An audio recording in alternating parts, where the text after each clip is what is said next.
आज की वीडियो में हम लोग एक साइंस फिक्शन रोमांटिक मूवी को एक्सप्लेन करने वाले हैं। इस मूवी के शुरुआत में हम लोग एक बहुत ही अमीर आदमी को देखेंगे। वो एक बहुत ही बड़ा साइंटिस्ट भी होता है, लेकिन उसकी पत्नी की मौत हो चुकी है, जिससे वो बहुत प्यार किया करता था, जो कि अपनी वाइफ को खो देने के बाद वो अपने वाइफ का बहुत सारे क्लोन्स बनाता है। इसी तरह वो एक बार अपनी पत्नी के क्लोन से शादी करके उसे अपने घर में लाता है। इसके बाद वो उसके साथ रोमांस करने के लिए उसे बेडरूम में लेकर जाता है। उस क्लोन और इस आदमी के बीच में यहाँ पर क्या होता है, ये हम लोग आगे इस वीडियो में देखेंगे। तो चलिए इस मूवी को शुरू करते हैं। कहानी की शुरुआत में हम लोग हेनरी नाम के एक आदमी को देखते हैं, जिसकी शादी एलिजाबेथ नाम की एक लड़की से हुई है। ये लोग शादी के बाद में अपने घर में जाते हैं। घर पहुंचते ही उनका स्वागत घर की केयर टेकर क्लेयर और हेनरी का अंधा बेटा ओलिवर करते हैं। हेनरी का घर बहुत बड़ा था। एलिजाबेथ इस घर की खूबसूरती को देखकर बहुत खुश हो जाती है। ये आलीशान घर जंगलों के बीचों बीच बनी हुई थी, जो कि किसी शीश महल से कम नहीं थी। इसके बाद डिनर में हेनरी और एलिजाबेथ के लिए एक शानदार टेबल लगाई जाती है। डिनर के बाद हेनरी एलिजाबेथ को लेकर रूम में जाता है और ये दोनों यहाँ रोमांस करते हैं। इसके अगले दिन हेनरी एलिजाबेथ को अपने आलीशान घर के बारे में बता रहा होता है। यहाँ वो कई सारे कीमती सामान एलिजाबेथ को दिखाता है। इसके बाद वो उसे फैशनेबल कपड़ों के रूम में लेकर जाता है, जहाँ हेनरी ने एलिजाबेथ के लिए बहुत खास तरह के कपड़े बनवाए होते हैं। सारे के सारे कमरे एक दूसरे से बहुत खूबसूरत थे। वहीं इन कमरों के दरवाजे में बायोमेट्रिक लॉक लगे हुए थे। यहीं पर एलिजाबेथ एक शीशे के दरवाजे को देखती है। वो हेनरी से पूछती है ये क्या है। हेनरी ये कहता है इस दरवाजे के अंदर तुम कभी मत जाना। अब एलिजाबेथ इस दरवाजे के बारे में और भी जानना चाहती थी, लेकिन हेनरी उसे समझाता है कि अगर तुम इस दरवाजे के उस पार जाना भी चाहो तब भी तुम नहीं जा सकती हो, क्योंकि हर जगह लॉक लगे हुए हैं। इसके बाद हेनरी इस बात को खत्म करके एलिजाबेथ के साथ फिर से रोमांस करने लगता है। वहीं इधर क्लियर ये सब देख रही होती है। अगली सुबह जब हेनरी काम पर जाता है, तब वो अपने बिस्तर से उठकर स्विमिंग पूल में नहाने के लिए जाती है। इसके बाद वो इस घर में इधर उधर घूमने लगती है। एलिजाबेथ यहाँ क्लियर से बातें करने की कोशिश करती है, लेकिन क्लियर उसकी बातों का जवाब नहीं देती है। एलिजाबेथ इस घर में अपने टाइम को बिताने के लिए तरह तरह की चीजें करती हैं। इसके बाद वो शाम में ओलिवर और क्लियर को घर से बाहर जाते हुए देखती है। रात को जब एलिजाबेथ को नींद नहीं आ रही थी, तब वो अपने कमरे से बाहर निकलती है और वो घर में इधर उधर घूमती है। वो घूमते हुए उस रूम तक पहुंच जाती है जहाँ पे जाना उसे मना था। वो किसी तरह इस रूम के अंदर चली जाती है। इस दरवाजे के अंदर एक कमरा है, जो कि देखने में बिल्कुल लेबोरेटरी जैसा लग रहा था। यहाँ बहुत सारे सेंसर्स के साथ में कई बटन्स भी होते हैं। एलिजाबेथ उनमें से एक बटन को दबाती है, तभी एक कैबिन खुलता है। यहाँ पर एक ग्लास कैप्सूल में एक जवान लड़की का शरीर पड़ा हुआ था और उस लड़की के मुंह में ट्यूब लगी हुई है। ये सब देखकर वो बहुत डर जाती है और यहीं पर वो एक टेबल से टकराती है, जिससे उसकी उंगली में चोट लग जाती है। इसके बाद वो वापस जल्दी से अपने कमरे में आती है। वो डर के मारे हेनरी को कॉल करने लगती है, लेकिन नेटवर्क ना होने की वजह से वो कॉल नहीं कर पाती है। इसके बाद सुबह में जब वो जागती है, तब वो हेनरी को देखती है। वो अपने पियानो में बैठकर पियानो बजा रहा है। जब हेनरी उसकी बैंडेज की हुई उंगली को देखकर ये पूछता है कि तुम्हें क्या हुआ, तब एलिजाबेथ कहती है कुछ नहीं, बस मुझे छोटी सी चोट लग गई थी। हेनरी उससे कहता है तुम झूठ नहीं बोल सकती हो। रात में एलिजाबेथ सोने का नाटक करती है। तभी वो देखती है हेनरी फॉरबिडन रूम की तरफ जा रहा है। इसके बाद वो चुपके से उसके पीछे चलती है, लेकिन तभी अचानक हेनरी उसे पकड़ लेता है। हेनरी बहुत गुस्से में था। एलिजाबेथ अपने आप को बचाने के लिए हेनरी से भागने लगती है। एलिजाबेथ कहती है उसने कुछ नहीं देखा है, लेकिन हेनरी कहता है तुमने मेरा कहना नहीं माना। इसके बाद हेनरी उसका पीछा करके उसे जान से मार देता है। इसके बाद हम लोग हेनरी, ओलिवर और क्लेयर को देखते हैं। वो लोग घर के बाहर लॉन में एक कब्र बनाते हैं। इसके बाद ये लोग एलिजाबेथ के लाश को उस कब्र में डालते हैं। एलिजाबेथ को दफनाने के बाद ये तीनों टेबल में बैठते हैं। इसके कुछ ही दिन के बाद हेनरी एलिजाबेथ के एक क्लोन को अपने घर में लाता है। जैसा कि इससे पहले एलिजाबेथ के साथ में बातें हुई थी, वही सब बातें इसके साथ भी होती हैं। हेनरी उसे अपना सारा घर दिखाता है और इसके बाद एक रूम को दिखाते हुए ये कहता है चाहे कुछ भी हो जाए इस रूम के अंदर मत जाना। एलिजाबेथ वादा करती है कि वो अंदर नहीं जाएगी। ये लोग नए कपल की तरह फिर से रोमांस करते हैं। ये सब क्लियर खड़ी होकर देख रही होती है। रात में एलिजाबेथ को नींद नहीं आती है।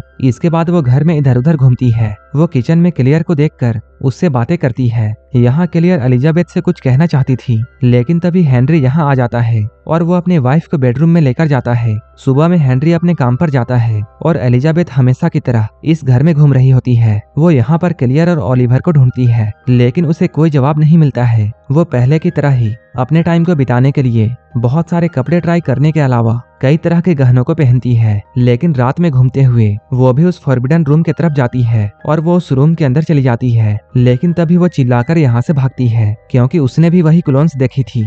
जो कि पहले की एलिजाबेथ ने देखी थी। उस रात वो एक बुरा सपना देखती है। वो देखती है वो ग्लास कैप्सूल वाली लड़की जो कि बिल्कुल उसी की तरह दिखती है। वो अपने कैप्सूल से बाहर आकर इसके कमरे में आती है, लेकिन तभी हेनरी यहाँ आ जाता है। जब वो एलिजाबेथ को देखता है तब एलिजाबेथ उससे बहुत डर रही थी। ये देखकर हेनरी ये समझ जाता है कि उसकी वाइफ ने उसकी बात नहीं मानी। इसके बाद वो एलिजाबेथ को ढूंढकर उसे पकड़ लेता है और वो उसे गला घोंटकर मारने की कोशिश करता है, लेकिन एलिजाबेथ अपने पैरों से उसे मारकर यहाँ से भाग जाती है। हेनरी उसका पीछा करते हुए अपने पूरे घर में घूमता है। एलिजाबेथ छुपने के लिए किचन में आ चुकी है। यहाँ वो अपने आप को बचाने के लिए एक चाकू उठाती है, लेकिन हेनरी अचानक यहाँ आकर उसे बेहोश करने की कोशिश करता है। एलिजाबेथ बेहोश होने ही वाली थी, लेकिन तभी वो चाकू से हेनरी पर हमला कर देती है। इसके बाद ये दोनों जमीन पर गिर जाते हैं। इसके बाद एलिजाबेथ जब होश में आती है तब वो देखती है हेनरी मर चुका है। वो हेनरी के फिंगरप्रिंट को यूज करके दरवाजे को खोलती है। वो यहाँ वहाँ खून को साफ करती है। इसके बाद वो हेनरी के जिस्म को कपड़ों में लपेटकर एलिवेटर तक घसीटते हुए लेकर जाती है और वो खून लगे हुए कपड़ों को जला देती है। इसके बाद जब वो हेनरी का फोन चेक करती है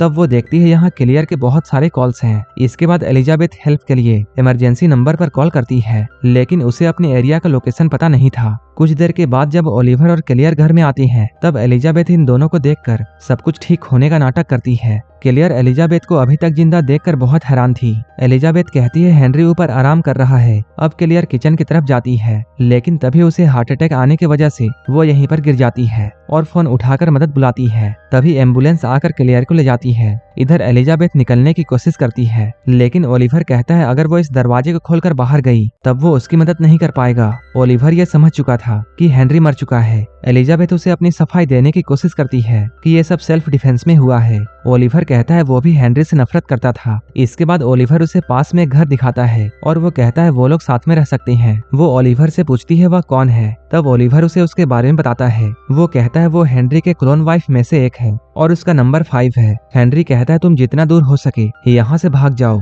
और अगर तुम चाहो तब तुम सेफ से पैसे भी निकाल सकती हो। इसके बाद एलिजाबेथ अपनी चीजों को पैक करने लगती है। इसके बाद ओलिवर क्लियर का डायरी लेकर यहाँ आता है और वो इस डायरी को एलिजाबेथ को देते हुए पढ़ने के लिए कहता है। जब वो इस डायरी को समझने की कोशिश कर रही थी तभी ओलिवर दरवाजे को बंद कर देता है। एलिजाबेथ समझ नहीं पाती है कि क्या हो रहा है। वो जोर जोर से चिल्लाकर ओलिवर से ये कहती है उसे बाहर निकलने दिया जाए। जब ओलिवर दरवाजे को नहीं खोलता है तब एलिजाबेथ क्लियर के डायरी को पढ़ना शुरू करती है। इस डायरी को पढ़ने के बाद उसे ये समझ में आता है क्लियर को काम पर हेनरी ने बुलाया था, क्योंकि वो एक मशहूर जेनेटिसिस्ट थी। जब वो हेनरी के घर में पहुंची तब उसकी मुलाकात ओलिवर से होती है। जब उसे ये बात समझ में आती है कि उसे क्या करने के लिए यहाँ लाया गया है तब वो बहुत डर जाती है। उसे ये समझ में आता है हेनरी अपने वाइफ से बहुत प्यार करता था। जब वो हेनरी से इस बारे में बातें करती है तब हेनरी उसे बताता है उसकी पत्नी की मौत बहुत पहले हुई थी जब वो ओलिवर को जन्म दे रही थी। क्योंकि हेनरी एक साइंटिस्ट था इसलिए वो अपने वाइफ के सेल को लेकर अपनी वाइफ की 6 कॉपीज बनाता है, क्योंकि उसकी वाइफ को एक रेयर बीमारी थी, लेकिन वही बीमारी इन क्लोन्स में भी आ जाती है। इसके बाद हेनरी अपने क्लोन्स को रखने के लिए क्रायोजेनिक्स चेम्बर्स बनाता है और उसने उसमें बॉडीज को डाल दिया। जब क्लियर ने इस प्रोजेक्ट को ज्वाइन किया था तब सिर्फ 4 क्लोन्स बची हुई थी। क्लियर अपने काम को करते हुए उस बीमारी के जीन को डिकोड करती है। इसी दौरान हेनरी अपने क्लोन्स में अपनी यादों को डाला करता था, लेकिन जब ये लोग एलिजाबेथ को बनाकर रेडी करते हैं तब उसके अंदर सिर्फ कुछ ही सेकंड्स की यादें थी और उसके अंदर इस दुनिया के बारे में काफी कम नॉलेज था और उसकी शरीर की बनावट इतनी मुश्किल हो गई थी कि उसके शरीर को संभालना मुश्किल हो गया था। एक दिन वो लैब में जाती है और डरकर यहाँ से भाग जाती है। इसके बाद पुलिस उसे ढूंढकर हेनरी के घर में लाती है, जहाँ क्लियर ने उसे अपनी बीमार भतीजी का नाम दिया था। उस लड़की के अजीब कहानी को हेनरी और क्लियर मिलकर पागलपन में बदल देते हैं। अब एलिजाबेथ हर वक्त पढ़ाई किया करती थी। वो किताबें पढ़ने में इतनी ज्यादा खो जाती है कि जब ओलिवर उसे खाने के लिए इनवाइट करता है तब एलिजाबेथ उस पर हमला करके उससे कोड मांगती है। जब ओलिवर कोड देने के लिए राजी नहीं होता है तब एलिजाबेथ उसे मारने के लिए रेडी हो जाती है।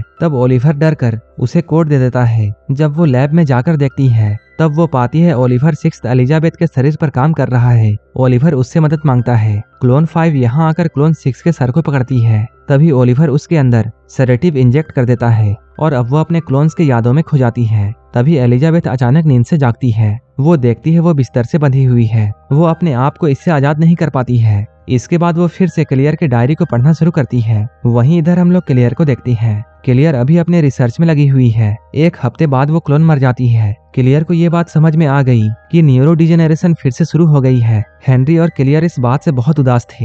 हेनरी ने इस प्रोजेक्ट के लिए अपना बहुत सारा समय और पैसा लगाया था, लेकिन इधर हेनरी और क्लियर के बीच में एक रिश्ता बन चुका था। इधर हम लोग फिर से ओलिवर को देखते हैं, जो कि कमरे के अंदर आता है। वो एलिजाबेथ से पूछता है क्लियर ने उसके बारे में डायरी में क्या लिखा है। एलिजाबेथ बताती है क्लियर ने हेनरी के साथ में अफेयर शुरू कर दिया था। तीसरे क्लोन के मरने के बाद अब हेनरी अपने सैंपल्स में कुछ बदलाव करता है। क्लियर को पता नहीं था कि हेनरी ने सैंपल्स में बदलाव किए थे। इसका मतलब ये था कि क्लियर का कोई कसूर नहीं था, उसने तो बीमारी को रोक लिया था और अब बाकी क्लोन स्वस्थ थे। इधर ओलिवर ये बताता है उसने बचपन में एलिजाबेथ की तारीफ की थी क्योंकि वो दुनिया की सबसे खूबसूरत लड़की थी, क्योंकि वो पहले देख सकता था। एक दिन ओलिवर हेनरी को उस लड़की को किस करते हुए देखता है और फिर उस रात हेनरी ने ओलिवर को अंधा कर दिया। एलिजाबेथ को ये बातें बताने के बाद ओलिवर यहाँ से जाता है। अब एलिजाबेथ इस डायरी को पढ़ते हुए ये कहती है क्लियर ने अपने अफेयर को खुद ही से खत्म किया था क्योंकि वो एलिजाबेथ के साथ मुकाबला करना नहीं चाहती थी। इसके अलावा हेनरी हमेशा उससे अपने दर्द के बारे में बातें किया करता था क्योंकि उसने अपने बीवी को खोया था, इसलिए वो हमेशा उसके साथ बिताए हुए पलों को फिर से जीना चाहता था।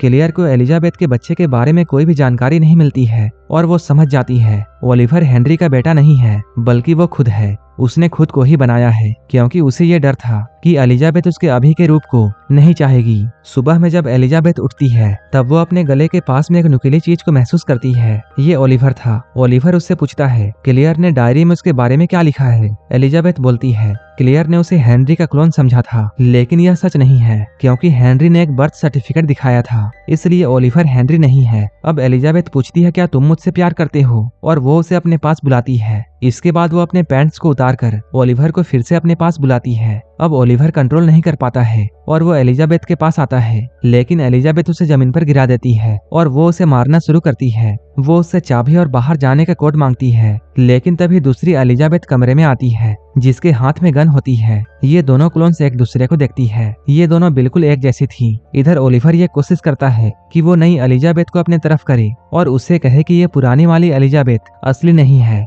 लेकिन पांचवी एलिजाबेथ ये कहती है ओलिवर झूठ बोल रहा है, मैं तो बस यहाँ से जाना चाहती हूँ। लेकिन ओलिवर की बातों को मानकर छठवीं एलिजाबेथ ये कहती है तुम जमीन पर लेट जाओ। लेकिन पांचवी एलिजाबेथ अपनी जान बचाने के लिए ओलिवर को अपने कब्जे में लेती है और वो अपने क्लोन से कहती है तुम गन को नीचे रखो और मुझे यहाँ से जाने दो, लेकिन वो फायर कर देती है। वो गोली ओलिवर को जाकर लगती है जिससे ओलिवर मर जाता है। वहीं पांचवी क्लोन को छोटी सी चोट लगती है। इसके बाद वो यहाँ से जल्दी से भागती है। वहीं इधर छठवीं क्लोन को हम लोग देखते हैं जो कि ओलिवर के मौत पर अपने आंसू बहा रही होती है। पांचवी एलिजाबेथ इस घर से बहुत दूर भाग जाती है। उसके दिमाग में बहुत तरह के ख्याल आ रहे थे। तभी हमें एक गोली की आवाज सुनाई देती है और आखिर में एलिजाबेथ अपने क्लोन को मार देती है। सुबह में एलिजाबेथ ये देखती है कि एक टैक्सी घर के बाहर में रुकी है। वहाँ से क्लियर निकलती है। इसके बाद एलिजाबेथ क्लियर को अपना सब कुछ दे देती है क्योंकि डायरी पढ़ने के बाद एलिजाबेथ ये जान चुकी थी कि इन सब का हकदार सिर्फ क्लियर है। इसके बाद एलिजाबेथ रास्ते में अकेले निकल जाती है और यहीं पर ये कहानी खत्म हो जाती है। ये मूवी कई तरह के सवाल छोड़कर जाती है। क्या इंसान अपने प्यार में इतना अंधा हो सकता है कि वो अपने महबूबा के मरने के बाद उसके क्लोन्स को बनाए और उनके साथ इंटीमेट हो, क्योंकि ये तो बस क्लोन्स हैं, ये तो उसकी महबूबा नहीं है। क्या हेनरी का इस तरह से प्यार करना सही था? आप हमें कमेंट बॉक्स में जरूर बताना। ऐसे ही मूवीज के लिए आप हमें टेलीग्राम और इंस्टाग्राम पर फॉलो कर सकती हैं, जिसका लिंक डिस्क्रिप्शन में दिया हुआ है। मूवी अच्छी लगी हो तो एक लाइक जरूर कर देना और ऐसे ही वीडियोस के लिए मेरे चैनल को जरूर सब्सक्राइब कर लेना। तो मिलते हैं हमारे नेक्स्ट वीडियो में।